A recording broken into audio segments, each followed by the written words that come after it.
get nuts! Come on, let's get nuts. Son got pneumonia, so Oh, I've right. actually been in A&E for a few nights, and he's back home now, and we're just Jesus, sorry to hear doing that. all right So- now. Yeah, How old is he? so I've just been throwing out old podcast visits for the past week. So this is actually my first Okay. time back at work, I suppose, if you want to call it anything. Yeah, But Well- yeah, it's good to be here. thanks. Thanks a million. I hope he's all right now. Are we recording? Yeah, I think I just just press recording there now. Yeah, thanks a million. Jeez, you had a lot on your plate, so Paul. Yeah, Well, that's- I'm okay. He's okay. He's It's back to stressful, his though. normal It's- self. yeah. It is very stressful, but the Yeah. antibiotics have worked, so he's kind of Yeah. back to his usual 4-year-old self, and That's you good. kind of forget just how active they are when they're ill, when they're not ill anymore. It's a bit of a shock to Yeah. the system. Yeah. But it's good I though, actually it's got good it to have twice myself. Once inside in school, I'd say I was about maybe 15, and I'd say I missed about a month from school. Did you? Yeah, and I got it as well. Back during the COVID time, and we couldn't go to a GP, so I was on the phone to my GP explaining my symptoms, and they're so similar to COVID.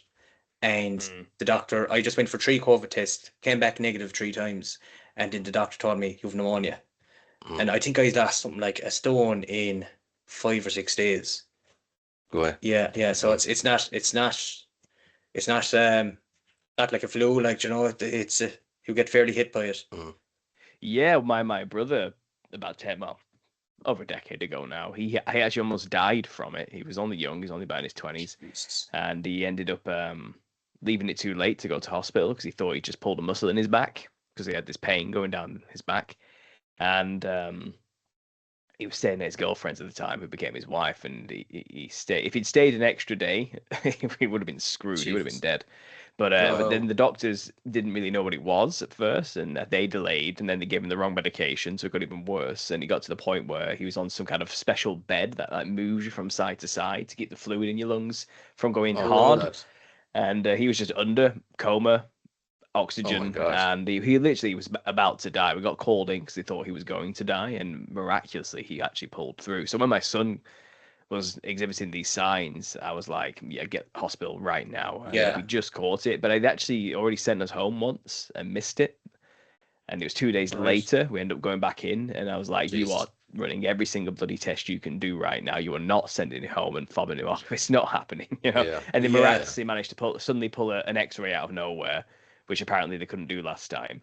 And yeah, pneumonia, 1 lung on his left side, full pneumonia. I was like, yeah, I knew it. I knew it. It was one of those moments. And if you didn't push it, like you know, you wouldn't have known. Maybe not. No, No. it may have been a much worse situation. But luckily, he responded straight away to antibiotics, and we caught it and we've got it down, and it seems like he's doing really well now. So we got lucky, like again. But it's just the NHS is just absolutely useless. It was one fight after another, just one absolute nightmare fight after another. But like I said, we got there. We were smart enough to know what to look for. So luckily, I think we've come out on top in this situation. But now me and my wife are like waiting for us to get symptoms or for us to have something going on, and we've also got a 1-year-old. So we're worried he's going to get it next. So we're like watching like a hawk right now, just waiting for anything to happen so we can get it fixed immediately. Yeah, but look, at least you be proactive about it anyway, you know. Exactly. On the NHS, there was I can't remember the name. He's a doctor, and he was going out against the whole COVID jabs anyway. And was it his father-in-law? His father died. Was it his father died of a heart attack? Yeah.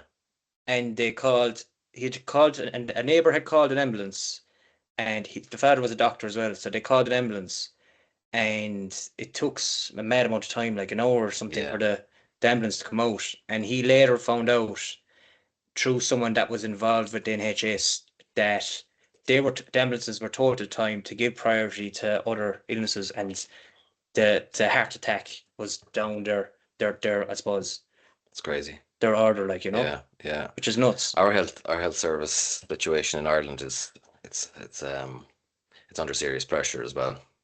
We've got Is it anything to do with an influx of unwarranted migration that's causing a stress on the system, like it is in Yeah, the UK, yeah. or Do is you it know something what? else?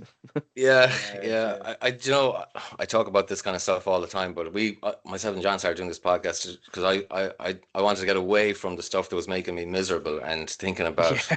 mass migration, and like you're dealing with the same stuff we're dealing with here. It's nuts. And I mean, they're pouring in Dover, and then they're moving up the country, and then they're crossing into Belfast and coming down here as well. And it's, I mean, there was something like a couple of hundred guys outside our government buildings there a couple of days ago, screaming that they wanted passports. Yeah. Give us passports. That was It's nuts. mental. Like, it's like They wanted- two or three hundred black fellas going, "We want passports." And Like, houses. yeah, it's mental. And Yeah. houses, yeah. Yeah. Give me money, Yeah. give me money. Yeah, well, like, I don't know. Me and my wife are trying to figure out if we can get out of the country to America, but I don't think it's much better there, to be honest. Yeah. But at least your I mean, healthcare where- will be fast. That's what we've learned. You know? Where could we go? I mean, is there anywhere that we could just go to live in peace now at this point? I don't know. I don't think so. Sweden I or think some it's, place. I've heard a thing or two Not about that. Sweden. It's just Or as not bad. Sweden. There's some where is that place inside Europe is supposed to be? They have things like migration. Switzerland? Or they have Switzerland. Yeah, maybe. Yeah. Yeah, but everyone they've started done looking them, there, and Yeah. everyone will try to go in Switzerland there. but it's black and people. Norway, I think, aren't even a part of the EU, even though they're right in the center of Europe, and Norway's up north, and yeah, they're not actually a member, so I think they have their own thing going on. They've still got their own currencies. I think it's the franc. I think in Switzerland or something. Is it the franc? I can't remember what Swiss it's called. franc, I think. Yeah. Yeah, and in Yeah, Norway yeah, they've got their own current. The krona is. I don't know. In Norway they've got their own currency still, and I think Yeah. they've avoided a lot of the problems that we have as a result. But Britain might be Yeah. out of the European Union now, but we were already too far gone in terms of the damage that was done, and even though we're out, we're still playing the playbook as the rules. You know, it's like it's taking time to untangle that web, and I think it's too late, to be honest. There's some sort of weird revolution happening in the UK right now, and a revival of Christian identitarianism, you know. Which, as a Christian, I'm happy to see, but at the same time, as a conspiracy theorist, I'm like, this seems like a long-term plan in the making to create Christian nationalists to go to war and cause a horrible turmoil in the future, you know. I think what we're seeing is cultural Christians rather than followers of Jesus Christ, if you get what I mean. Yeah. It's like, this is Actually, a Christian country type thing. Yeah, yes. I suppose over the last sort of 15 years for myself, I would have been raised in a non-practicing Catholic family. We were pretty good with it when we were in primary school. The primary school I went to was pretty good.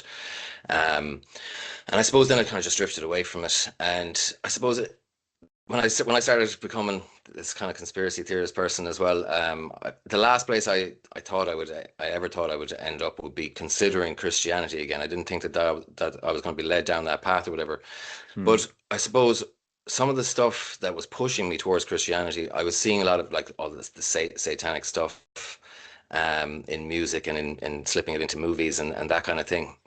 And I used to see these compilation videos on YouTube of very often athletes being interviewed by Fox News or whatever, and as soon as they start saying, well, I bring all my success back to my Lord and Savior Jesus Christ, they would cut them off. And I would see this, and there was a famous soccer player who they won the Champions League, and he had a bandana on his head that said 100% Jesus, but when they showed the replays later, they had it blurred out. And so that kind of stuff I suppose has kind of pushed me a little bit back towards Christianity when I'm seeing this. They're trying to censor it, I guess. But I suppose then I'm starting to see guys like Mark Wahlberg and other famous actors selling their Bible apps and things like that and seem to be pushing it. Do you see any of that kind of stuff yourself? Yeah, well, I think there's a lot of broad understandings of what it means to be a Christian today, and I think the word Christian itself comes with a lot of weight and baggage that people associate with priests raping little boys and all sorts of other horrible things. You know what I mean? And I think a lot of people today struggle to understand how Christianity can even relate to them in any way, shape, or form because of what secularism has done to us for the better part of the 20th century. You know, and this Enlightenment moving away from primitive Abrahamic belief systems towards a new age of mankind's own evolutionary control through science and all this type of thing. I think a lot of people are don't really know what Christianity is, and they look to the church for an example. And unfortunately, I think most churches are absolute corrupt cesspits of false doctrine and lies, especially I say especially the Catholic Church. Maybe it wasn't always the case, but most of the things they get involved with and do, I wouldn't really say are in the book at all. They should even be doing, but they would argue to the nines that they are the only true form of Christianity that anyone should follow. And they have the apostolic succession all the way down to Peter, but then the Orthodox will come in and say, you're wrong. We have the only church you should follow, and we have the apostolic, and there's this war between the orthodoxies of Christianity, which again is bad optics all around. And then you get the Protestants and the 40,000 denominations that come out from that as well. And it's kind of, okay, so something went wrong with the church. It's very clear. So whatever we have today is probably far removed from the ecclesia that was in the first century when it was first happening, And I think what we need to do is read the book ourselves, read the stories ourselves, get to know the character of Jesus Christ, and start from the beginning. I think people need to realize a relationship with Jesus isn't going to church. It's not a building or a set of systems and rituals and rules created by man. That's actually what Jesus came to destroy. If you actually read the book, the systems, the Pharisees and the Sadducees, and the man's understanding of what it means to have a relationship with God. He came to give the real relationship through his works and his sacrifice, and it doesn't involve buildings or institutions. I think, but the problem is most people today consider that is Christianity, so they look to the flaws of the institutions and equate that as Christianity is inherently flawed. But what you're actually looking at is just the flaws of man, thinking he knows better. So I feel like today there's like a revival online of this back to basics Christianity, which I suppose I would like to consider myself a member of. I'm a non-denominational. I'm not here to associate with any particular denomination, but just simply read the words of Christ and just try and follow his example. That's all we can actually do. And I think through those real examples, and I've met a few in my own life, real people who love God, love Jesus, and are doing the best they can to alleviate suffering through their own self-sacrifice. More of that, I think, would do wonders for Christianity. But what the TV will point to is these, prosperity gospel people, or the mega churches, or the Westboro Baptist Church over there, screaming horrible things. And it's kind of, they always want to try and frame it either as extremist lunatics or goody two shoes Ned Flander types who are weak and pathetic. And it's kind of, and it's these extremes you find everywhere. Or I don't know, they show the Pope and display him as like some kind of reptilian type monster, or predator of some kind, and it's kind of none of that bears any resemblance to what it actually means just to accept Jesus Christ as your Lord and Savior and try and build up a relationship with the Father in heaven through him. I mean, that's all it is, and I'd like to think I'm doing the best I can today to try and get more people to reconsider Christianity, because I myself was like you, like it was the last place I wanted to go. It really was. Like when I was first waking up to like the conspiracy stuff, it's like I didn't think I'd end up being a Christian. From my edgy 13 to like, I don't know, 12 to like 15-year-old years, I was staunchly against Christianity, and I would have all the things to say of why it's just so ridiculous. You know what I mean? What do you mean he wants to get the 300 foreskins of Philistine men? What kind of king is this? This type of like retorts, like, thinking I'm being clever and cocky. And but then as I got older and as I had these spiritual warfare experiences, and as I got to grips with the things you were talking about, the Satanists everywhere, the blatant agendas at play that are anti-God, anti-Jesus, and pro-new world order, new age religions, scientism, futurism, transhumanism, all this type of stuff, mankind taking control of his own, being God, controlling his own evolution, spitting in the face of Jesus at any moment. And you can't help but look at that and think, well, if they believe in the devil, maybe I should start getting to understand what God is, because they clearly believe, and they're not even like hiding it. And so when you do take that step, though, you do really have to like humble yourself and say, okay, maybe I don't know everything.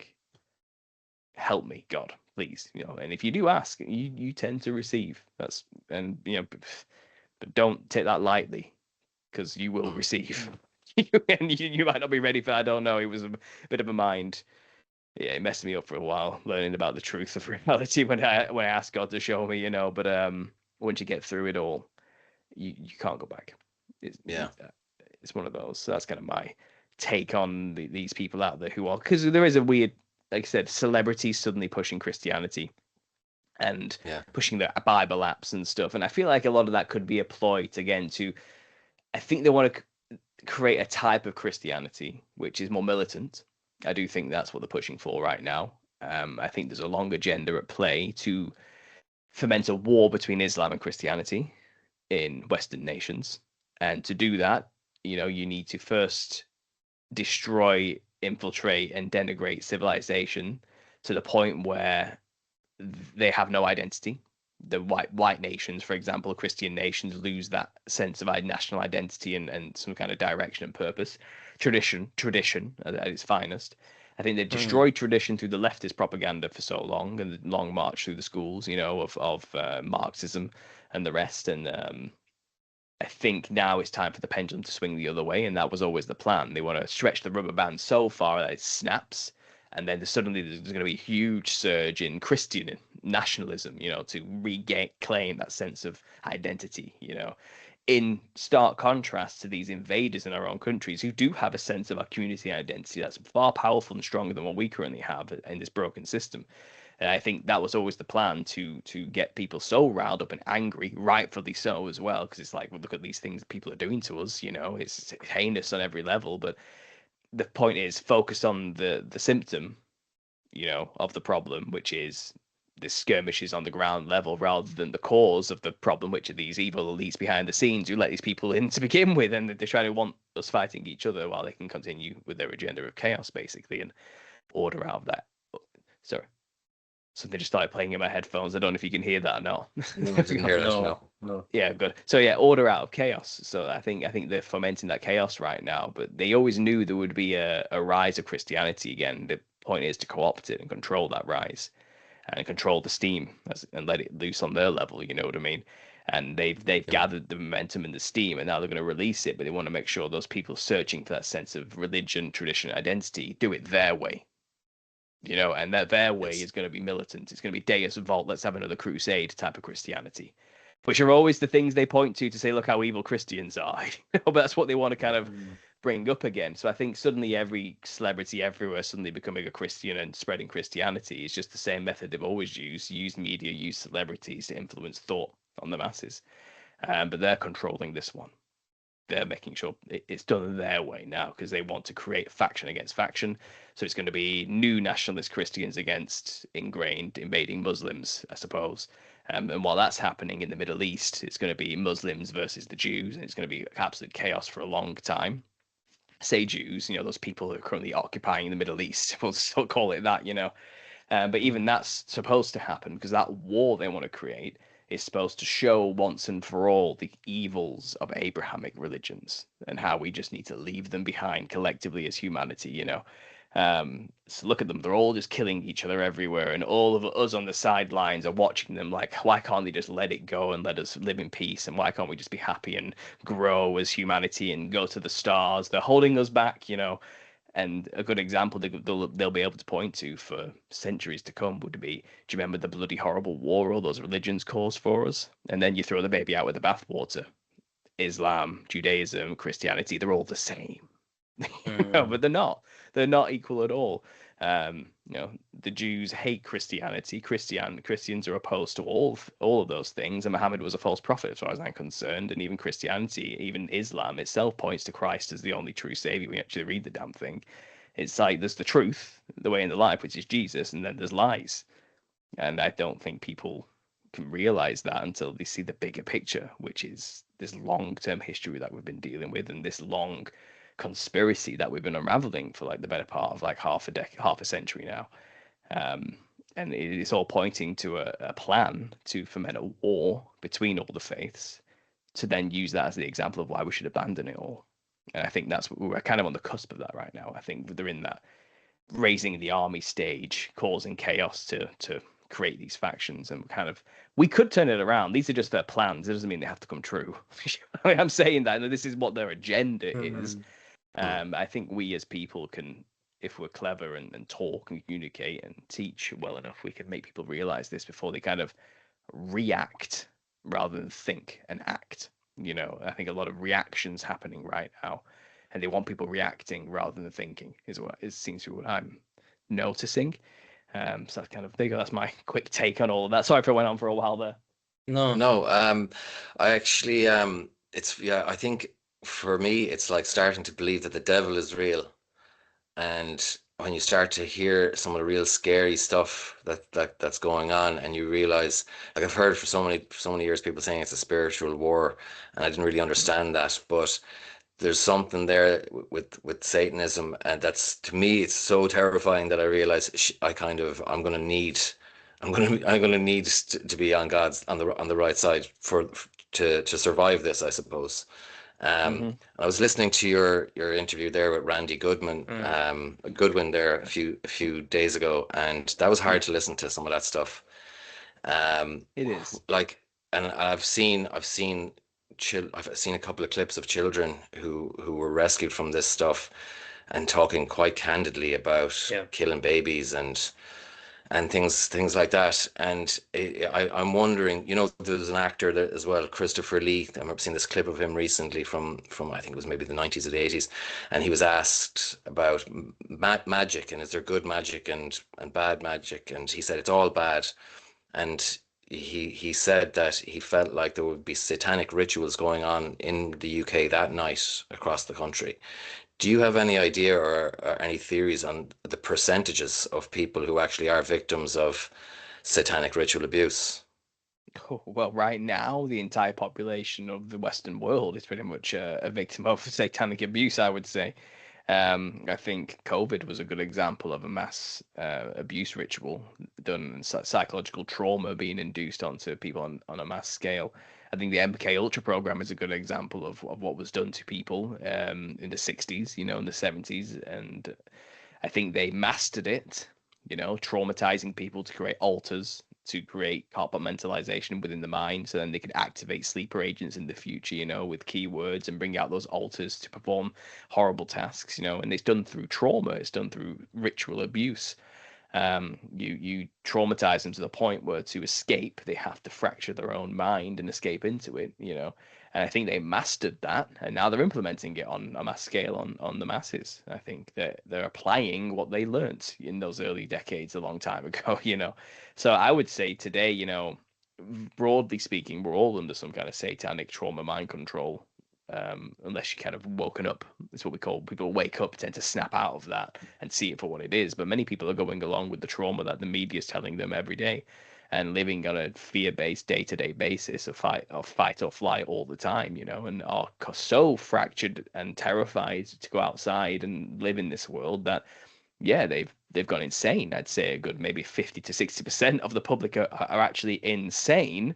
And they would turn on you in a heartbeat if it meant protecting their own self-interests, and this is what we saw during the COVID event. I would like to think, most people turning in on themselves and full capitulation and conformity all the way throughout, because they were scared of the consequences of not doing such a thing, and they genuinely believed that people would be dropping like flies in the streets because they hook, line, and sinker completely believe everything they've been told, and they were traumatized by that event after the fact, and people have not been the same ever since. You can sense it, like something's wrong. Like no one trusts anybody anymore. Everyone's completely gone back into themselves and recoiled, and I feel like trauma was done on a mass scale during that entire event. People did die. People lost loved ones.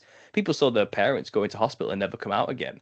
Because they were put immediately on these beds, and it was just this horrible situation. And it doesn't matter what they die of pneumonia or say it was COVID, and the numbers were so inflated. And then obviously, what people were forced to do afterwards, to protect themselves, and the subsequent booster shots that came afterwards, and now it's all coming out now. The detrimental health effects of what that's doing to people, and that's traumatized everybody, because now people who have taken it are living in fear that they're going to drop dead at any moment. Can you just imagine the actual fear people are living under? And we might be so lucky because we avoided all of that, because we saw through it and it said no. Maybe if we're lucky, maybe I think even some truthers probably gave in for the fear, because it was very convincing. So there is that. Now, if you're just talking about the real victims of satanic family ritual abuse, I reckon it's about, as always, 2 to 3% of the population, probably. Power families are the ones doing this to them, to their own children, you know, and the elites are few and far in between. There's not a lot of them. We outnumber them massively, but they also have their own organizations where they're trafficking children as well. So I'd say I'm broadening it out from the 0.5% to 3% because they have their own system of horrific abuse going on where they are just taking like orphans and abandoned children and people are left into the systems and all this type of stuff, and for their own horrible adrenochrome hunting, disgusting rituals, you know. And I'd say a lot of the children get killed, but the ones in the families don't get killed. They get traumatized and abused to the point where they become more of the same. Yeah. And it's not only just simply just because they want to create fractured personalities. They actually believe there's a spiritual purpose behind it. They genuinely believe like it makes them more powerful spiritually to have gone through the rituals and the trauma, because trauma opens you up to the spirit realm and it allows you to be more readily possessed by demons, which gives you power and influence and gain in the long run in their eyes. It turns them into shamans basically, because you know, shamanism often will tell you, you know, the reason they're a shaman is because they're more in tune with the spirit realm. And many of them will admit, you know, we were traumatized as children or forced to do these spirit quests where they almost died in the forests or something, you know, or something horrible happened to them before, until they eventually had this ability to interact with the spirit realm. In the West, they just do it through satanic ritual abuse. They force it on them at an early age, and the younger the better in their eyes. It's what my daddy did to me. It's what I'm going to do to my children. It's that type of stuff. But I think, you know, so there's those, and I think anybody who's in like in the mainstream, in the spotlight, who is famous to, or very rich in a rich, powerful family, they probably went through it. They're probably and they are numb, probably dead inside, you know, if not even conscious of what they're doing half the time, and probably fully possessed by demons most of the time, and they're just running off the programming from their own family. And then obviously, like I said, the abuse they then go out there and do to the innocent on top of all that, it's still a big number. Like 2 to 3% is a huge number. It's huge. You know, when you really think about it. But I would say it's likely that it's probably around that, and it's prolific. Like, and it's well known now as well. They're not even really hiding. This is the other scary thing. I feel like people are so apathetic, so wrapped up in their own fear, so desensitized and destroyed, and the morality is out the window, that even if people knew it was happening, they wouldn't do anything. On a mass scale, I reckon people would just say, well, what can I do about it? I got my own problems. It's that type of stuff. And, you know, talking about it is the best we can really do right now, because it's dangerous. It's a dangerous, horrible world, and we don't really know fully. It's secretive. We don't really know exactly what we're up against. But people do get rescued, like those 2 children you were mentioning there. The people do break away from their families and try and tell other people, and they usually end up being victims of gang stalking and their own smear campaigns through the media. All sorts of things happen to them. You know, it's not easy. It's not easy to tell the truth in this world, especially if you've come out of that system. Like, so we can only talk about it and make hopefully more people become aware. But until we really deal with the root cause of these people who rule the world, who have this agenda, like, it's not going to stop. That's kind of the scary truth about all of this. It was massive back in the 80s, wasn't it?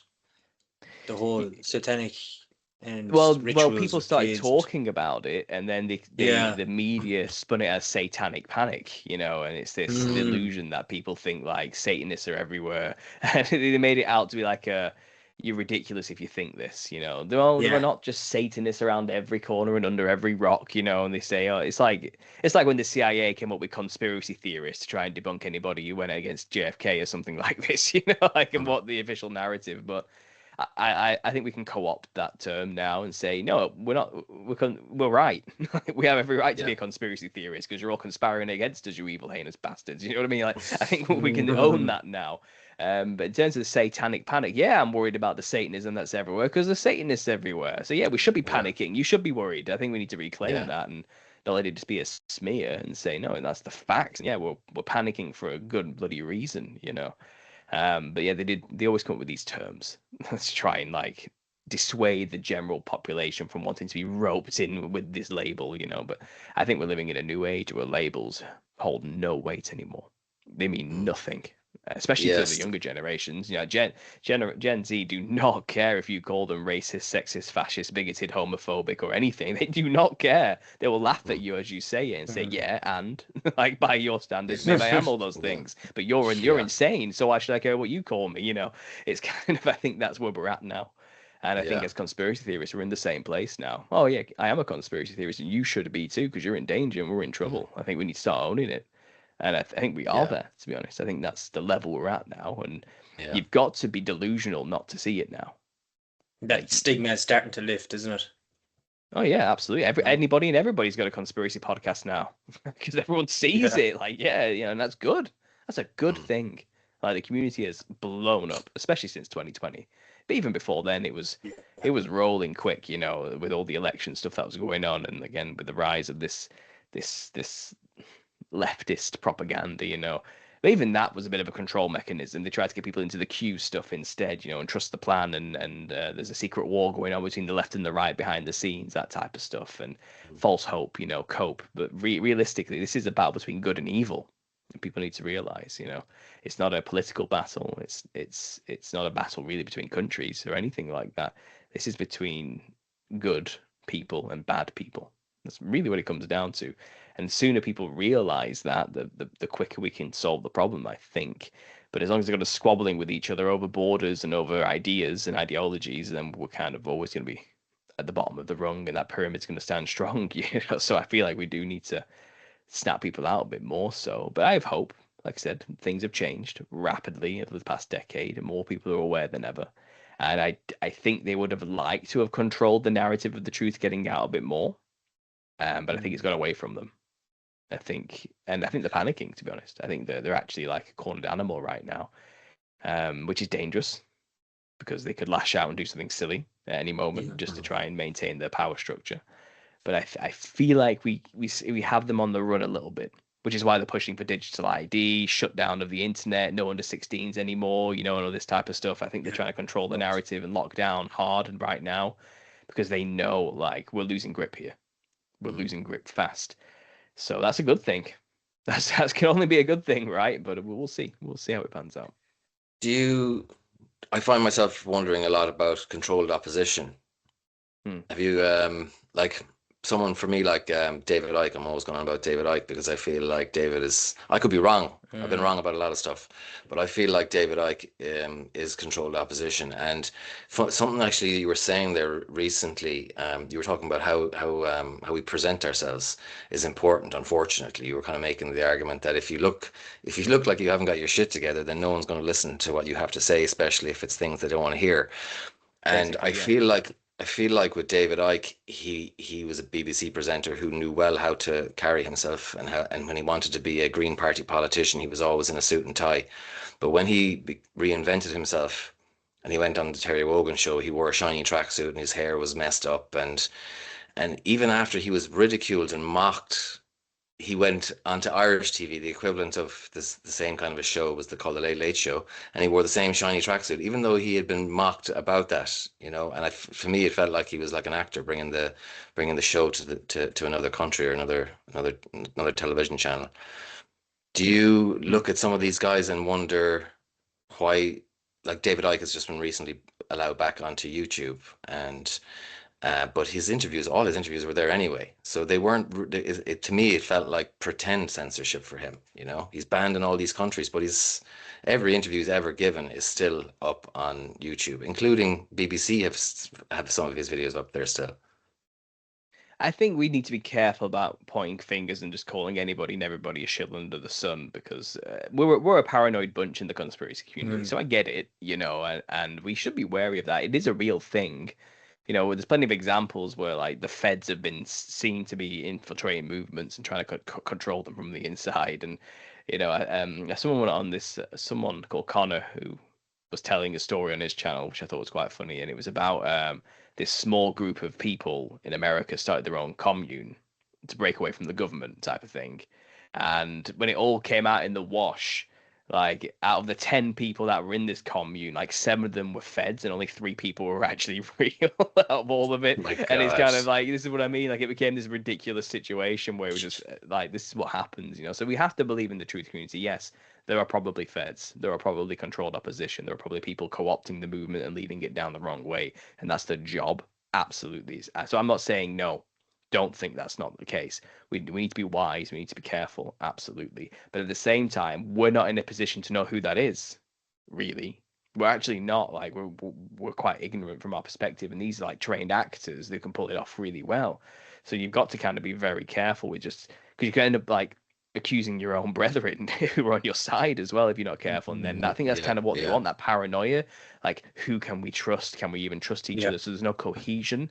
So I'd be careful just to say David Icke is a shill. I don't know. I've never met the guy. I've never had a conversation with him. I feel like if I could talk with him, maybe I could get a clue, you know, and then maybe I could keep that to myself at the same time, because I will never know if he's real or not. It does seem suspect that he was allowed on mainstream television to make that example of himself and his turquoise tracksuit, as you mentioned, you know what I mean, talking about love, light, and consciousness, and how we're all one, and how this is his color that best melds with his frequency and vibration, and going down quite the New Age route. And that tracks, you know. Yeah, the New Age religion is what they want for the New World Order. So to have a figurehead going out there, kind of spreading this idea, becoming a de facto leader of it within a mainstream sense, because he was on a mainstream program, you know, then yeah, that would be good for the New World Order in the long run to start giving these ideas out now. He did mention that all of his ideas were downloaded through an entity that talks to him. And a lot of his ideas line up very well with the Theosophical Society and Alice Bailey's teachings and Helena Blavatsky's teachings.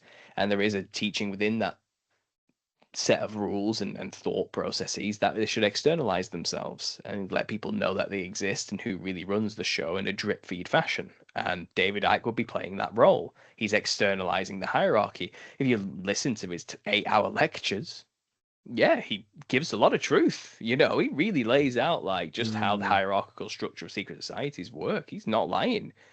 But then he throws in at the end this whole consciousness expansion, fifth dimensional frequency, vibration, love, everything is love stuff, you know, which is not the answer. Jesus Christ is the only answer and solution to all of this.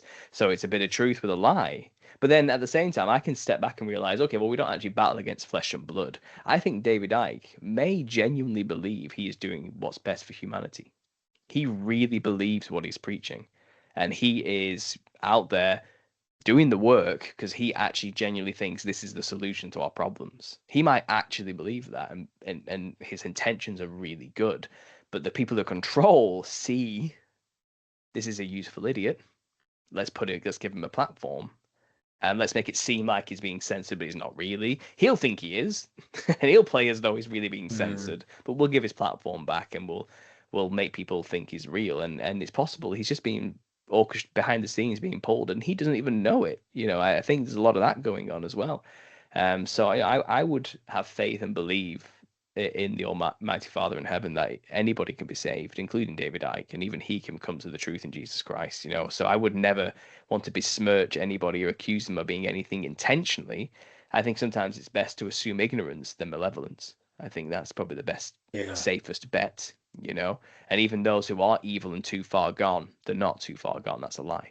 I think they can come back. I think they can be born again, and I think they can become a soldier for the good rather than a pawn for evil. You know, I think that is always possible. So I would always offer an olive branch to anybody in any community, no matter what level they're at or how evil they think they are, that no, you can be saved and you can be born again and you can get right with God at any time at all. So again, I don't know David Icke. There's some observations. I was there in the early days. I watched all of his stuff too, you know, when I was first waking up. And yeah, you know, maybe in many ways, I think he was a big part of a lot of people's awakening because he did, again, he says a lot of truth. But when you get down to it, it's basically Gnosticism. You know, the demiurge, the archons, the evil prison planet system, you know, the soul traps and all this type of stuff. It's pure Gnosticism at its core. And wisdom and knowledge and self-ascension, Sophia, is the only way to break free of the illusory prison that we trapped ourselves in to get back to the divine architect of the universe, the true source, you know. outside of this, and Yahweh is the demiurge, who's a dumb god who doesn't really know what he's doing, who's got us in this flesh prison, and he very much goes along that kind of narrative with his own language and his own way. But I think he believes that was divine knowledge downloaded to him from his spirit guide. So he thinks it's the truth, and that he really thinks we need to break free, and he's genuinely probably sincere, which is why he's so convincing. Which is why, because he is sincere, he believes it. I don't think all controlled opposition knows they're controlled opposition. I guess is what I'm trying to say here as well. Yeah. So to what level do you want to start pointing fingers and accusing people? I mean, Russell Brand's another good example with the truths. I never trusted him as far as I can throw him, and I still don't now. Maybe he is controlled opposition. I don't know, but I've never met the guy. Maybe he can convince me otherwise with the conversation. But at the same time, this sudden conversion to Christianity, I already know there's an agenda for that not to be organic, and his connections already to theosophical thought and the Fabian Society, these other things. It's kind of, come on, you've got to wonder, when you know the broader kind of agendas at play, these people fit that bill quite well. So I'd have to be careful. I'd have to be tentative, but at the same time, I don't know. I can never say for certain, so I'm not going to say, yep, 100%. They're definitely a shill. They're paid and bought, and they're out there doing the evil work for Lucifer. I don't know that, and I think a lot of shill calling happens on smaller levels as well, even small channels on YouTube, and for good reason. I get it, because controlled opposition is a real thing that does exist, and it's a real tactic used to destabilize movements. It really is, but we have to be so careful with who we accuse and who we don't accuse, because we just don't know from our level. I mean, at the end of the day, if you're getting right and you're learning the truth, and somebody's saying something that doesn't align with the truth, you should be smart enough to know that, okay, well, I'm not going to listen to that and move on. Okay, you should be wise enough and have done the work and the research enough to know something quite wrong. That doesn't sound right. That doesn't line up with what I've learned.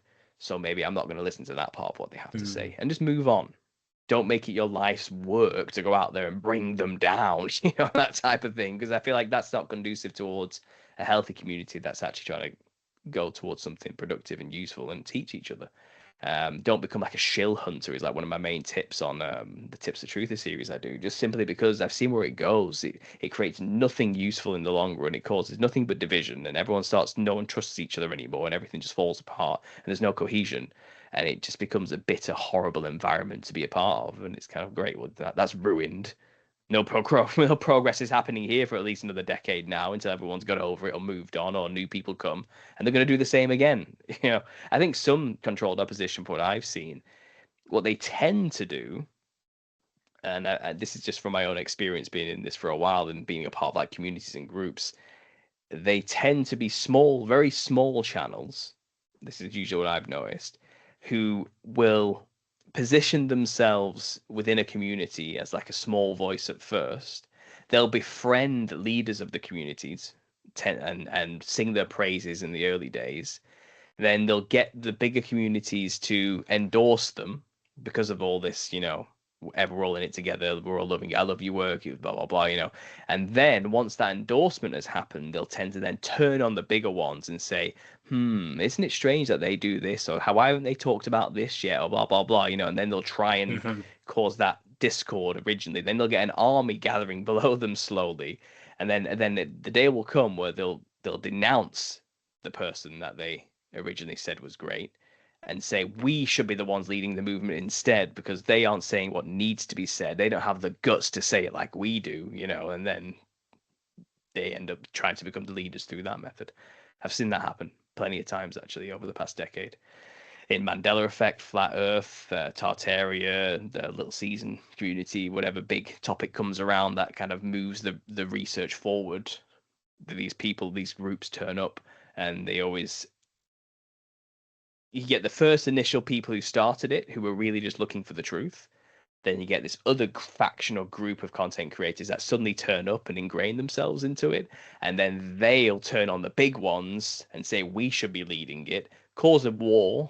And then it gets messy, it gets ugly. And then usually once it's all just either it's destroyed and then no one makes the videos anymore or something, or the little ones try and position themselves as the only arbiters of truth on the matter from now on.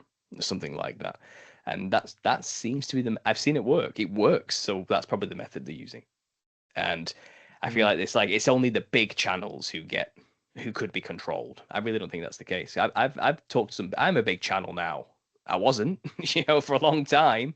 So people think I'm a shill, but I know I'm not. So I can't go around saying all these other big channels are definitely shills either. Now I'm in that position now where it's like I know how you can actually get to 100,000 subscribers if you play your cards right and be clever about it and don't say the wrong thing at the wrong possible sensitive time. Then maybe you won't get censored or strikes, and maybe you can go for the long haul if you're lucky.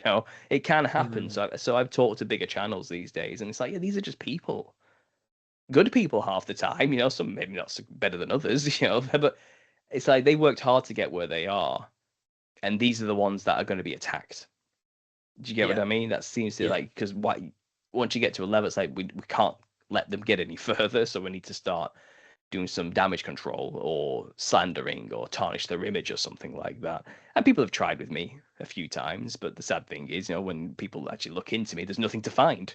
Because I'm not a member of a Freemason fraternity, and I don't have a history in the occult or anything like this. There's nothing there, So I think people have threatened me in the past, like, oh, we're gonna find your dirty secrets and we're gonna show the world who you really are. And here I am, 3 years later, and that never came out because there's nothing to find. And I think that's what you'll find most of the time. These are just people who make videos who just have something to say. So be careful who you go around calling a shill, because you just do not know. I even when I was a small channel, I used to do it. I used to go around thinking every big channel's a shill, and I used to talk about them on my channel, and say, I know, why are they doing this? What's this going on here? What's this? And I had that attitude as a smaller channel. I call it small channel syndrome. I think it's a real thing. It's like, why am I not the one that's big? Why am I not the one people are listening to the truth to? These bigger channels aren't saying the real truth. You know what I mean? It's kind of, you go out there and become the shill hunter, and I get it, because I used to do it. I used to have this whole thing against somebody called Lord Stephen Christ, who claimed himself to be Jesus, who had this cosmological model called the concave Earth.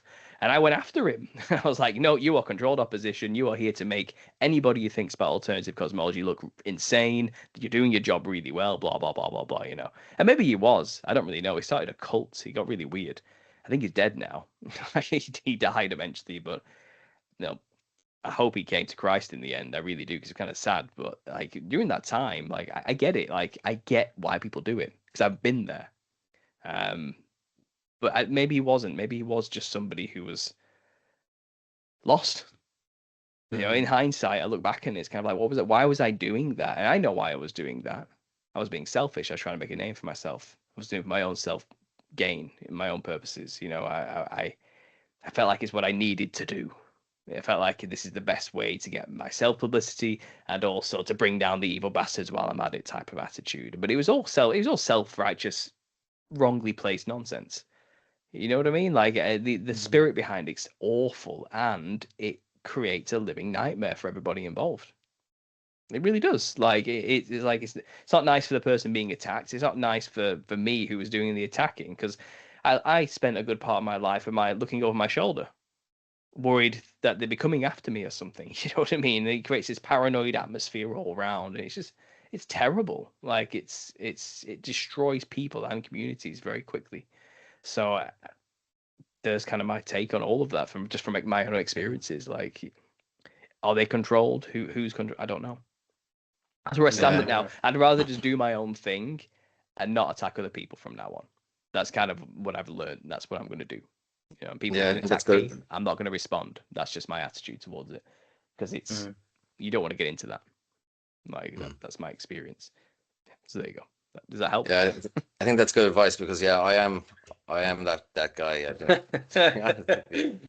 I'm like Mulder. I trust nobody, and there's people out there that I want to believe, but I just don't. Do you know what I mean? But maybe I'll try and turn over a new leaf in the new year. I'll take some of that advice. Look, I've been there. I've seen some people resolution. And I'm suspect of a lot of people too. Don't get me wrong. I am. I've got people on my radar who I'm looking at what's your game? What are you really all about? But would I just go and attack them on my channel? No. I'd keep it to myself. It's like, if you've got nothing nice to say, don't say anything at all. It's kind of how I'm trying to live. with this channel's ethos, you know. And at the end of the day, it's not about attacking other truthers or people in the community. It's just about saying the truth. You know, the bigger picture truth, like what we're really up against. You know, the source of the problem, not the trivial frontline battles we have to do on the ground level as truthers, dealing with like these, like I said, agents of chaos within our midst type of thing. It's like, well, let's get to the source of that issue. Who sent the agents? Let's deal with them. let's talk about those people. Let's expose that, and that problem will then fall away. That's kind of my ethos behind it. But other people don't see it the same as me. I get it, you know, and it's always going to be the case. Like, there's always going to be someone out there accusing somebody of something. Yeah, and I think it's a good point, because even if you go on social media there, like, and if you click on any post, you'll see comments where there's people constantly abusing each other. Like, a lot of these now are said to be bots as well. And even on Twitter, Elon Musk said something. There's a mad number of, he said, bots that were on it apparently, what they knew of. You know, so it seems to be like, even this thing you were on about would say, like, this constructed battle of the masses between Muslims and Christianity, like, and this constant stuff. Even Instagram, I think, is what I use most, and I find that is terrible. For, like, you'd go onto Instagram Reels, and the way the algorithm is, the longer you spend looking at a video, obviously it's going to be recommending the same kind of content, and constant stuff like of over in England, and seeing like Muslim heavy streets, and they were the reels that I've seen for a while, even last week. And I was like, fuck it, if you were looking at this constantly, like, your whole thing is going to be brought down into these bad vibrational energies and stuff. And it seems to be something that's by design. Maybe it's not by design, but by design it plays into this elite, I suppose, kind of, yeah, this whole movement of trying to lower vibrations, or whatever way you want to do it, play it into that. It's divide and conquer, fundamentally. Yeah. I mean, I give this good example. It's not just on religious lines or community lines or traditional lines. It's on gender lines, like man and woman. If there's a duality, they'll turn them against each other. Where there's duality, there should be harmony. Where man and woman exist, they should live together with their differences and flow together. In spite of their differences, they work together in harmony, you know. But the whole point of like the satanic system is no, that duality needs to be chaos. They need to be against each other, not with each other. So they do that everywhere, including something like men and women. And we see that. We've seen that over the past, especially the past 20 years, maybe 10 years more so, where you've got the red pill movement, which is anti-woman. And then you've got the feminist movement, which is anti-man. You know, and the red pill movement is like a reactionary movement to the feminism that was taught to young women for the past 3 decades, you know, more so. In the more hardcore sense, it stops just being about the right to work and vote, and now it's become about men are evil and women should just reject all forms of masculinity and turn men into women, you know, basically. And it got weird in the later stages, you know, and that's where the reactionary movement came back. And then you get this red pill movement which grows, which is the manosphere, you know, men going their own way, make a town, all that type of stuff. And it all seems organic and natural reactions to natural problems. Men were oppressive to women rebelled and freed themselves. Women then became more authoritarian and got positions of power. Men reacted to this loss of power and then became their own way. It seems like a natural process, doesn't it? Like, and it's just division after division. But when you actually look at like things like media and social media's involvement in all of this, it's not. No, none of it was natural. It was all orchestrated and controlled from the very beginning. You know what I mean? And you especially today, a good example is you were talking about algorithms. So men and women's comment feeds are tailored to them individually. A man will not get the same comments to a video as a woman will get on the same I've seen video. this last year. Yeah, and a woman showed this. She said, I got my boyfriend next to me watching the same video. And it was a video of a woman that they were watching saying something very inflammatory. Just absolutely like, screw men. The basic like men are nothing but pigs and useless and blah blah blah, and they need to do the X, Y, and Z. And if they're not doing that, they're not a real man. Blah blah. Just something that's just going to rile everybody up from every angle, you know. And you have to wonder if that was just AI bot themselves saying all that nonsense, because it's just too perfect of a bait for a reaction and engagement. You'll get engagement from everybody, you know. And so this woman was looking at this rage bait video, And she says, my comment sections is full of women saying, you go, girl, yeah, no, like screw all men, yeah, he had that coming, that type of stuff, you know what I mean? Like, like these men don't understand, like, men are just idiots, men are just children, you know, that type of attitude. And it's kind of, yeah, you go get yours, you go do what you want to do, yeah, screw him, oh, you deserve to be treated better, you know, this sort of stuff. I think it was literally about a guy stood her up or something like that because he had to work. I think that's what the video was actually about, you know, and it's coming back to me now. But then the man's comment section was, "What women do not appreciate men.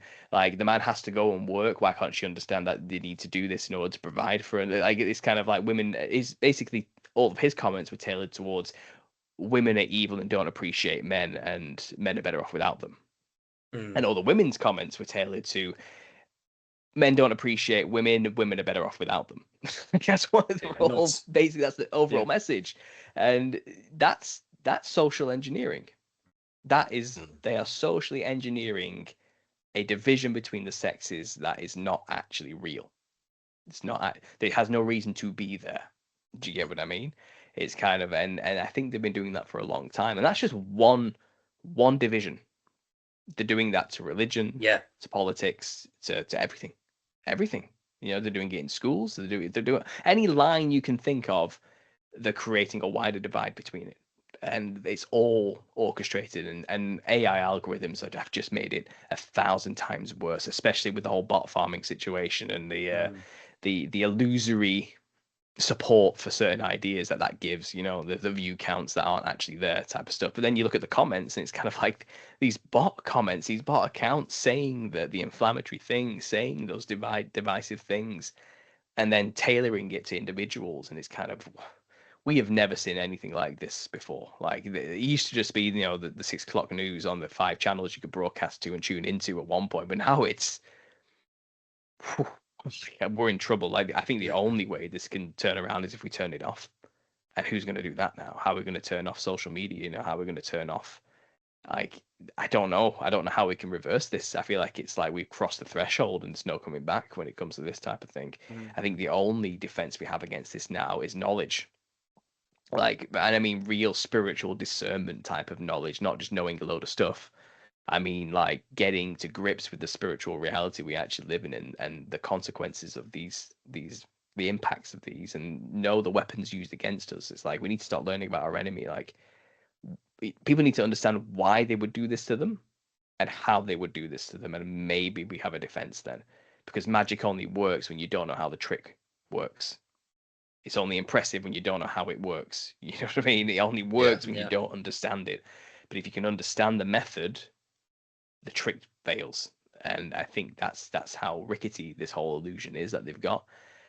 Which is why I think they're scared, which is why I think there's a big mass to shut down free speech on many levels now and to limit people's ability to see alternative thought. Yeah, and again, you talk about social engineering. They're doing it right now with, like they said, this it's no under 16-year-olds on social media in Australia. Yeah, I think they're going to try to implement it in the UK as well.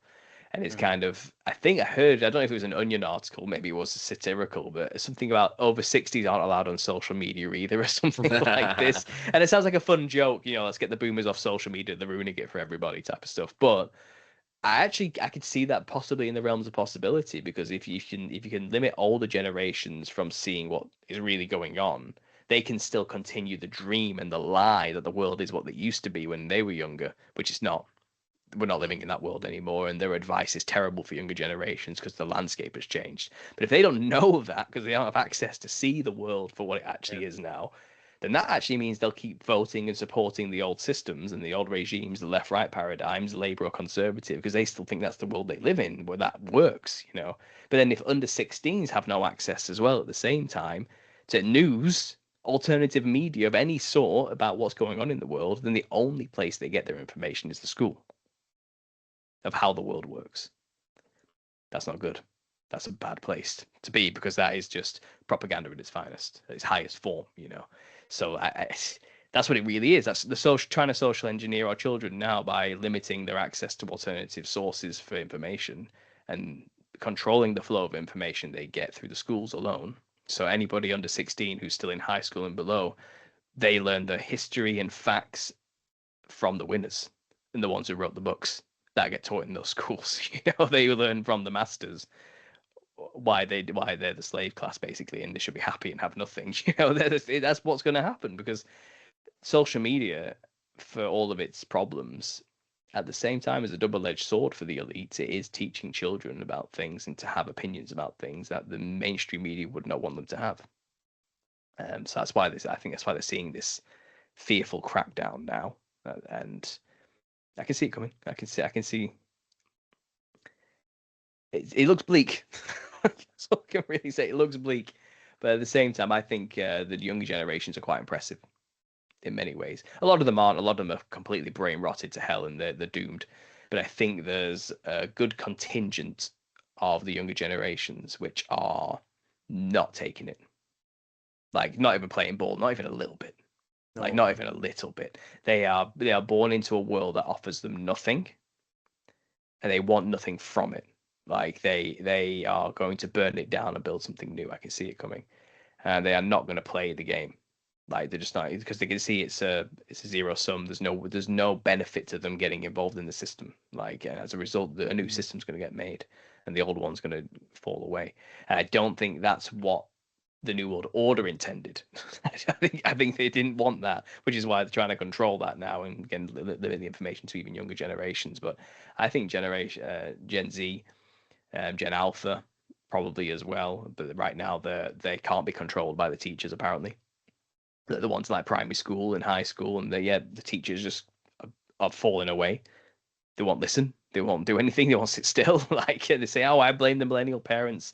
Like, they're not being good parents." It's kind of no. I don't think it's that. I think they just see through bullshit because they're a generation who was raised on social media and actually sees the world for what it really is, and they understand how algorithms work really well. So they know when they're being played and when they're not being played. They're actually quite clever, you know what I mean? Like, but we fell for it, like the millennial generations and older generations, because we didn't understand at the time just what tools and weapons were being used against us.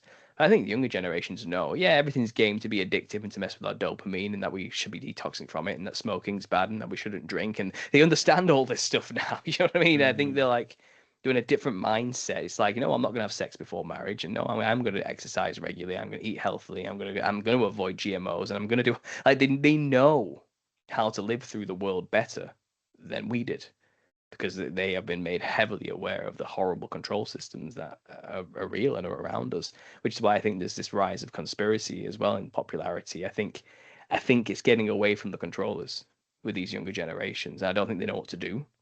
So it's just lock down everything and try and hit a reset in some way and see if we can get the next generation by just not letting them see the social media. So, but I think it's too late. I think there's too many young people now who one day will take control. They will have the reins. They will start owning their own businesses and companies. They'll start becoming the CEOs of places eventually when they get older, who know what's really going on. And that's going to be radical. I don't think we're quite prepared for what's going to come. I think the millennial my generation, we were too late. Like, I think it's on them now, is what I'll say. Well, I'll be there to support them all the way and do as much as we can, but I think we missed our chances to take control. I really think we did. And the boomers aren't letting go. They're not letting go of the reins of power. You know what I mean? I think we'll be too old by the time we get control. And I think it'll be a case of we need to let the young people do it. I feel like that's what we're going to be when we're like 60 or something like that. We'll be handing it over to the 40-year-olds, and it's kind of like, guys, fix this mess that we made for ourselves in a way. I kind of feel like that's where it's going. I'm doing the best I can to help them now. Like, I'm only 33, but I feel old already. I'm not gonna lie, I really do feel old already. Like, I've seen too much stuff. I've been through too much already. I feel like I'm washed up, and I don't know what I can really do to implement much change now other than just talk about these things. But I feel I could not even imagine getting back into the corporate game. Like, I've been in that world of management, and it killed me. It almost killed me. The stress and the pressure and everything else. And I don't feel like they're going to play that game. I don't know what they're going to do, but they're going to do something else. And it's going to change the world forever. I can't even imagine. I think they're wise enough to know it can't go the way of technocracy. We can't let technology rule us. We can't let AI become our god. I think they know that. Like they can sense that it's wrong. And let's just see where it goes.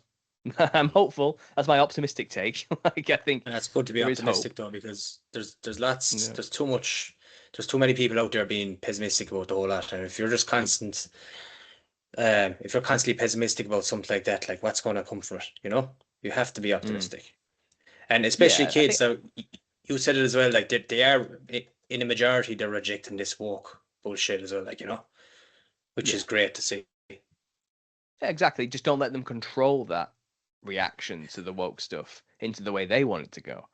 Yeah. Because they have a plan. They were anticipating, well, we'll get people so pissed off with the woke stuff, they'll snap back and do something violent. It's not working out that way right now, but it can. They can still pull that off if we're not clever, because they're going to keep doing stuff that's going to make us want to get violent. That's for sure. But the longer we can hold out not being violent, I think the more the system is crumbling. I think they're losing grip by the second, and they're desperate for us to do something stupid so they can push that button and justify the next step. But the longer we make them wait, the more it just crumbles and falls away, and the less chance they have of actually doing anything. I think that's what people need to realize. It's kind of not reacting is the best solution. That's what I've realized. Like if we react, they've got us.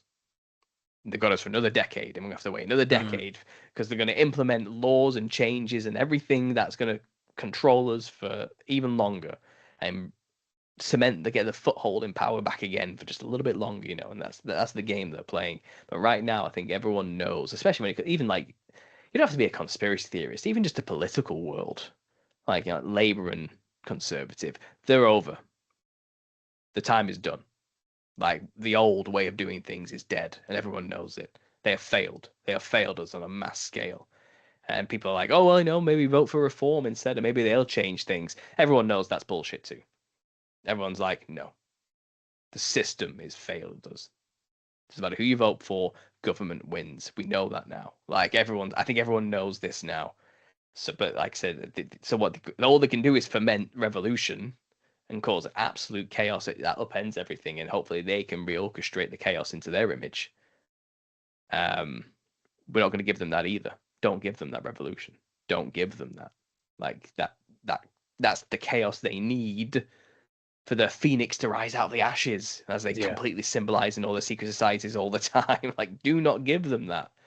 Not revolution and revolt are two different things. They want revolt. They want bloody war, an uprising. Christ came and gave a revolution. He really did. He changed the way of the order of things. That's different. And that's what we need to do, like Christ did. We need to start preaching the truth boldly and without fear, and it will start a real revolution of the mind, of the soul, of the spirit. And that's the only way we're going to see any change. That's actually useful and good, and it's called manifesting the kingdom of heaven here on earth. That's what it's called in a Christian sense. That's how we describe it. We are citizens of the kingdom, and we need to start behaving like them here right now. We're not citizens of Ireland or the United Kingdom or the world in the global sense, as they like to do it with the EU and the United Nations. We're not. Borders and defining lines here on the earth are not what we should be defining ourselves as. We are children of God. We are citizens of his kingdom in heaven, and we need to manifest that kingdom right here, right now. And that's the only way. The only way we can do that is by changing people's hearts and minds, not revolt, not bloody warfare. Nothing good has changed thanks to war. It really hasn't. I'm not trying to be a liberal, lefty, lovey when I say that type of thing. I'm not coming at it from that angle because I understand that ideology is horrible. I understand the conservative desire for order and strict order and rigid. Like we need to fight for what our traditions and what's right and all this type of thing. And if you don't fight, you'll lose it. I get all that attitude, but really, has it really led to anything good? Has it stopped the mass genocide of millions over the 20th century? Has it really? Like, as far as I'm concerned, every war is a banker's war, and we've all died because they have orchestrated those wars to begin with. You can romanticize it as much as you want afterwards. It was never about honor or borders or king and country or anything like that. All these wars that we've been fighting, at least for the past 200 years, have been controlled, orchestrated genocide events to implement control and further the New World Order. and we need to get to grips with that now. The next war isn't going to fix things, and that's where I am. And that's a hopeful message, because it means put down your guns, open a book, start thinking, start talking to each other, start humanizing each other once again. Like, so stop believing what social media is telling you about what other people are. You know, and this is it. Like, we are being socially engineered.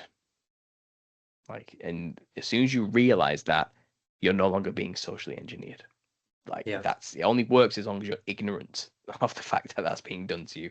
So keep having these conversations. That's what I would say. I think we're doing a good job. We're doing it now, aren't we? And people are listening, and I think embolden one another to keep doing it. I think I'd like to hear you interviewing David Icke. Is there anyone that you have on your radar that you're hoping to talk to? I'd like to talk to David Icke as well. I would really love to talk with Sargon of Akkad. I would like to talk with him, Carl Benjamin. But I don't think he's going to give me the time of the day. But I'm going to keep pushing for it. I'm going to put the call out there to have a conversation with that guy. If anyone's listening, you can just send him the messages. You should talk to Paul from Understanding Conspiracy. And who knows? You never know. Honestly, it's amazing like how small this world actually is when you're actually in it. And I want to try and bridge that gap between like the because in a way he's like a truther in his own sense. He's more grounded than me. He's more about the politics, the ideologies, the boots on the ground, what's really going on right here, right now type stuff. He's like a news guy, and he's got his degrees in philosophy and ideologies, and he's very much in the system, trying to change the system, keeping up appearances type guy. Would never say anything too outrageous or conspiratorial. He's a serious type. But I feel like we're getting to that point now where I could be like, come on, Carl, come on. You gotta see it right now. These people aren't just stupid, they're actually evil and have an agenda. You do know that, right? Like, you must have seen enough now. I feel like we're at that level where we can start bridging that gap and reaching out to these otherwise more grounded truth tellers and get them to finally accept that we've been played for about 250 years by secret societies. Like, that's really what's going on here. Maybe we can get to that. That would be great. I'm gonna try my best, but you just don't know. I have just reached out to someone. Have you heard of Richard the Fourth, a YouTube channel? Yeah, I listen to him regularly. Yeah, so do I. Yeah, that'd be a good conversation as well. I'd like to hear that one too. I'm talking with him in a couple of weeks.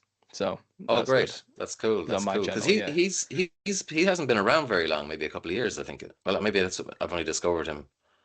Yeah. Well, it seems like he's grown quite quickly. He's only been around for a couple of years, like you said. But I can tell he's kind of come from that red pill MGTOW, more new age world, and he's come to Christianity probably quite recently.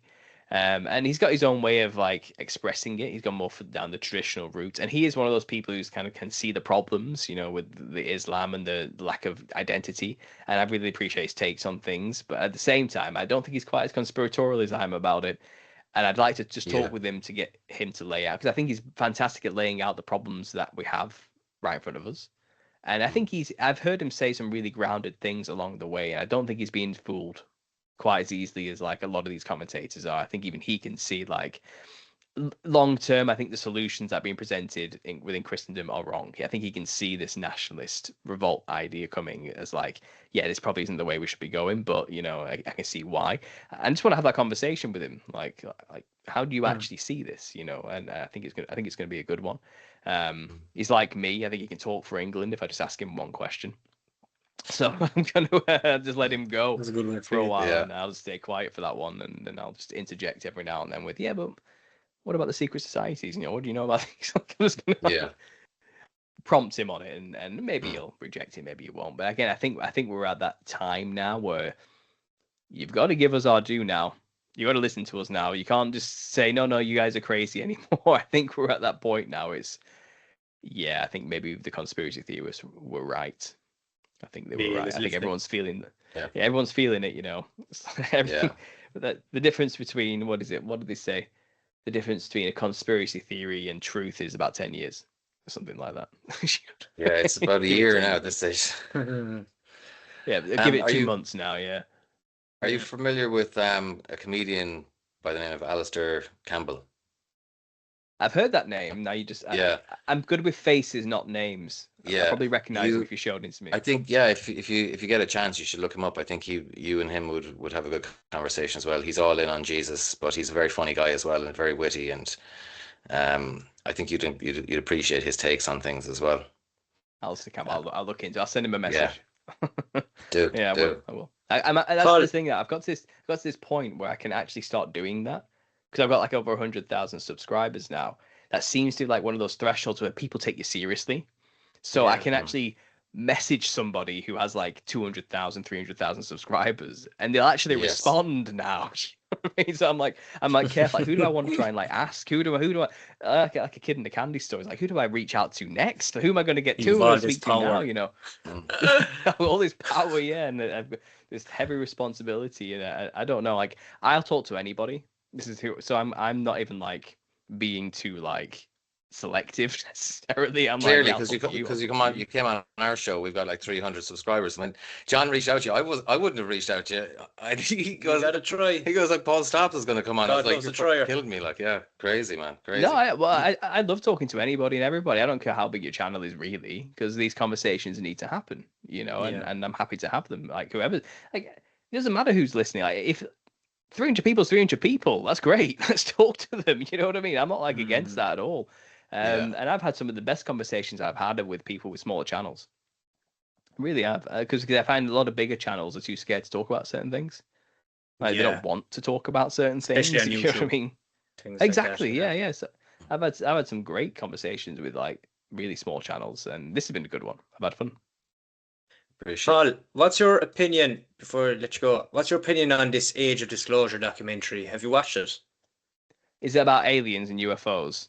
Yeah, and the whole thing that the like you've Marco Rubio there as well, who's on the administration. He's coming out saying that these alien biologistics is the term, I think it is, and this legacy program that was been going on for 80 years in America. It's like black budget, and they are reverse engineering these alien technologies, and this push towards disclosure. What's your opinion on all that? Like, are you suspicious of the whole lot? I've got a lot of takes on aliens. I've got so many angles on how they're going to take this. Fundamentally, I am of the firm belief that we are in an enclosed system. I'm not going to tell you what the shape of the Earth is. I don't know. I wasn't there when God made the damn thing. But I know it's not vast, infinite space going on forever and ever and ever and ever and ever and ever, and with trillions and billions and gazillions of systems and planets and possibly. I don't think it's any of that stuff. I think it's all very close. I think it's still a big distance for us. Like, I think it's very far away, like, to get to like a planet still, even by our standards, you know what I mean? Like, but like 1,000 miles up is a huge feat for humanity. But it's like 80,000 to 100,000 miles, you know what I mean, to get to these places. And even that's like an impossibility, really, by our standards. The fuel required for that type of thing, we're just not capable of doing that still, you know.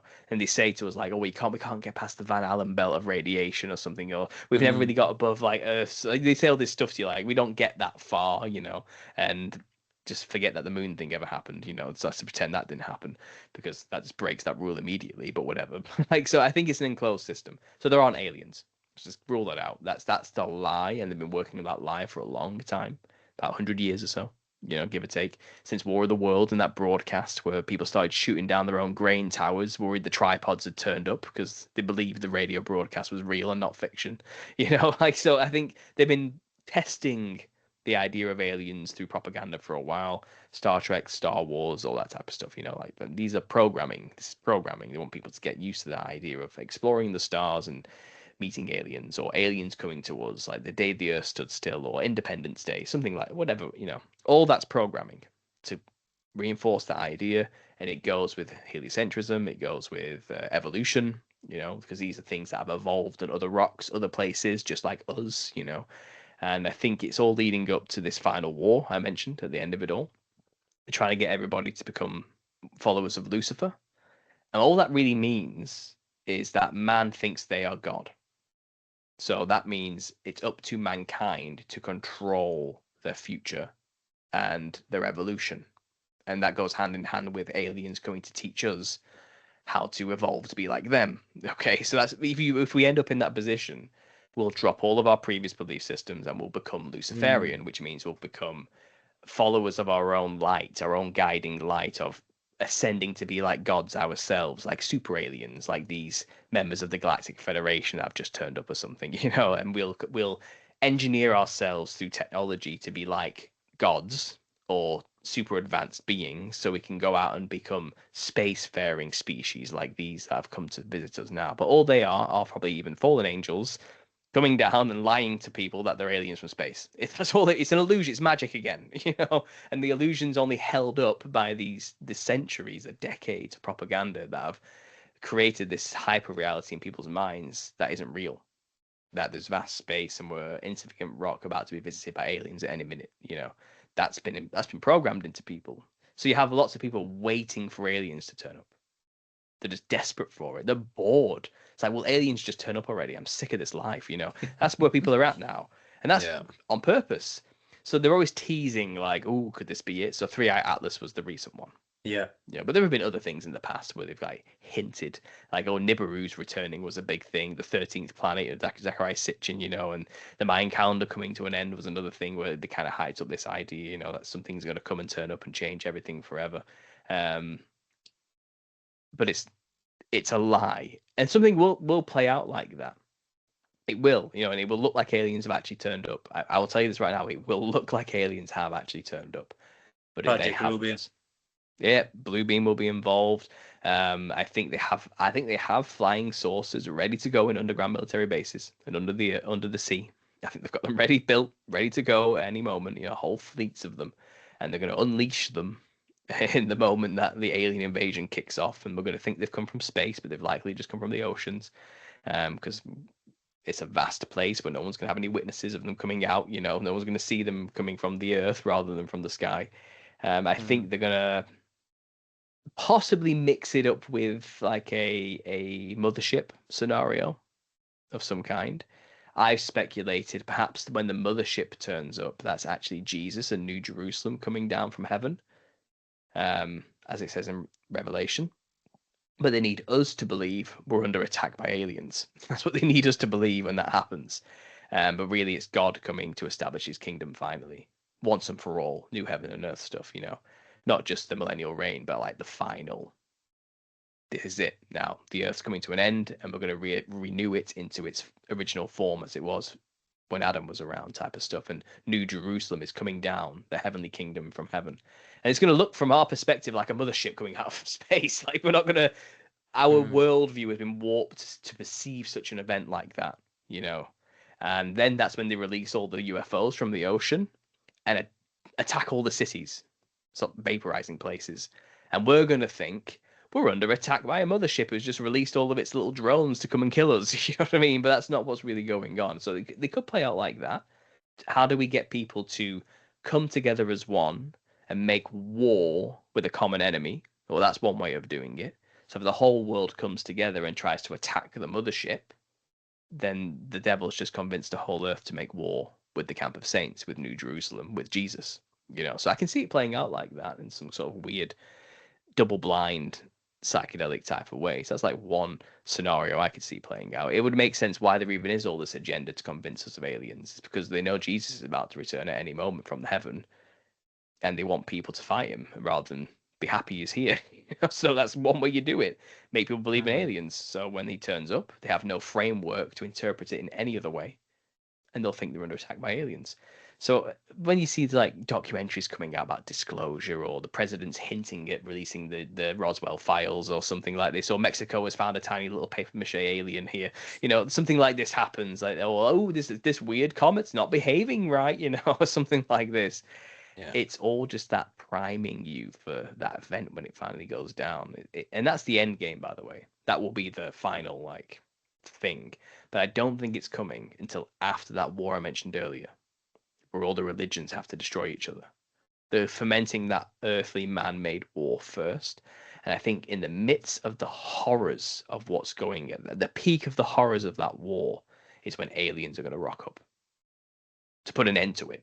and save us from ourselves. That type of stuff. And we're going to be thankful for them. They're going to be our saviors from space. And we're all going to like, everyone's like at each other's throats, running at each other with bayonets, if that's even a thing anymore. You know what I mean? Like, bombs going off everywhere, and suddenly this thing appears in the sky, and everyone just stops. The war's over. It's done.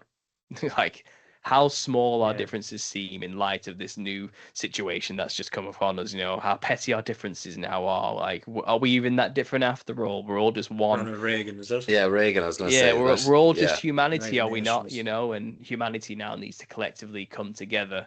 We all clearly Christianity was wrong. All these religions were wrong. Aliens are here now, and that proves them wrong instantly. So, we have to leave all that behind. Now we better go along with what the aliens tell us, because they know better than us, because they're clearly more advanced than we are, and that's it. That's the deception. That's the big final deception. that'll be the one. So yeah, no to aliens. This is a long-term plan in the making. Absolutely. This is Lucifer revealing himself. This is Lucifer and his legion. This is demons and angels that are against God, working in rebellion against him, doing their final hurrah, like their final play, basically. Don't fall for it. Do not fall for it. And there are men working for these entities, propagating that nonsense on their behalf through the medias they own, and that includes these disclosure documentaries and the rest of it. I don't trust them as far as I can throw them, not even a little bit. No. What do you think of like all these? I think it's all interconnected. Looking at the gestures and all these beings and our entities in, let's say, the DMT realm, and all the psychedelic realms. What do you think they are? Do you think they're actually entities? I think they are. Must be something. Yeah, I think they are the disembodied spirits of Nephilim. Yeah, that's exactly what they are. There were giants on the earth at one point who were the hybridized offspring of angels who mixed with human women. They were dragon-like beings, so their offspring were serpentine in nature, and they were giants. And I think when they died, which was just before the flood, God made them kill each other. He sent his angels down to confuse the giants and make them go to war with one another. And they killed each other. And the parents, the angels who made them, had to watch their own children murder each other. That was their punishment, And then those angels were bound in chains until the end, which I just mentioned, the end times, so they get released for that time, that period.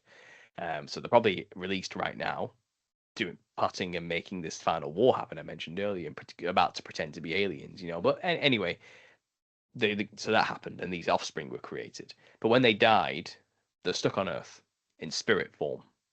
They don't leave. They don't sleep like humans do or did before Christ came. They don't have a domain to go to, heaven. They can't leave the earth. They're of the earth, and they shall remain with the earth. So their spirits wander the earth, desperate to satiate their desires with no body to do that. So that's why we have possession. They possess people to use their bodies to feel things and taste things and smell things and see things and hear things and enjoy all the pleasures of having a body, and that's what possession is really all about. They work with secret societies, and these members of the secret societies let them use their bodies for stuff in exchange for power. That's what making deals with demons is all about. This happens not only in secret societies, but in tribes all over the earth who venerate these things through costume and drugs and dances and let them in their body to use them so they can get stuff in return. That's the deal, and the only thing on the other side of that spiritual veil are the disembodied spirits of these now dead giants. And yes, they look like jesters because they inherited those features from the serpentine seraphim parents, dragons. And they're like humanoid dragons in a sense. They've got bipedal with arms and legs and a head, but they also have psychedelic skin, big wide serpentine mouths, bulging eyes, sharp fangs sticking out, and wild crazy hair and colors all over the place. They look like clowns by anyone's standards, and jesters. Some of them have horns like jester caps. There's many variations of dragon and snake. There's all sorts of types of species of lizard, but that's what you get. You get these from our perspective, like a primitive human perspective on DMT in that realm, it's kind of like, oh, it kind of looks like a jester. It's the only way we can really describe it, but that's not what we're dealing with. Like, these are ancient primordial beings who hate you. They're not your friends. And there's a whole community surrounding them, like, oh, they're just archetypes of the collective unconscious there to teach you about how to do your own shadow work, you know, to make you confront yourself and become a better person. It's like, no, they are disembodied spirits of giants who have an agenda against you, and they're lying to you. Like, they have a reason and a history for why they ended up there and why they're even there at all, and why you're talking to them. They're not some like reflection of your own consciousness or something like that. Like, they would love for you to believe that. They're happy for you to believe that. Oh yeah. And if not that, they'll tell you they're from the Pleiades constellation, or they're the ascended masters, or the fifth dimensional consciousness, or I don't know, whatever works for you. Time travelers from the future, from a humanity who's advanced further than you, or something. They'll tell you anything if they think you'll believe it. And they do that. They lie. They tell everybody and everything. There are all sorts of different things, which means they're liars from the get go, you know. But the DMT jesters, yeah, they are specifically the disembodied spirits of Nephilim. So all my research and work and my book will explain clearly, like, yeah, absolutely. Yeah, I suppose I've watched so many of your videos now. I didn't want you to be having to repeat yourself, because you have talked at length about the Nephilim and the clowns and the little season and stuff. But it's been amazing talking to you, man. A great privilege, and we'd love to chat to you again, maybe a year or so down the road. We could catch up with you and have, because there's so much stuff. I have all these notes here, and there's so much stuff to talk about, man. We really could. I could listen to you talking all day now, to be honest. Well, you can do, because I'm going to do my own live show after this, so you can keep listening to me go on and on. Jesus, you're a busy man. You're a busy man. Busy man. It never ends. Yeah. But no, thanks for having me. It's been a pleasure. God bless. Stay in touch. We'll do this again. Yeah. Thanks a million, Paul. Thank Cheers, you, Paul. Take care. God bless. Bye now. Bye. Bye now. God bless.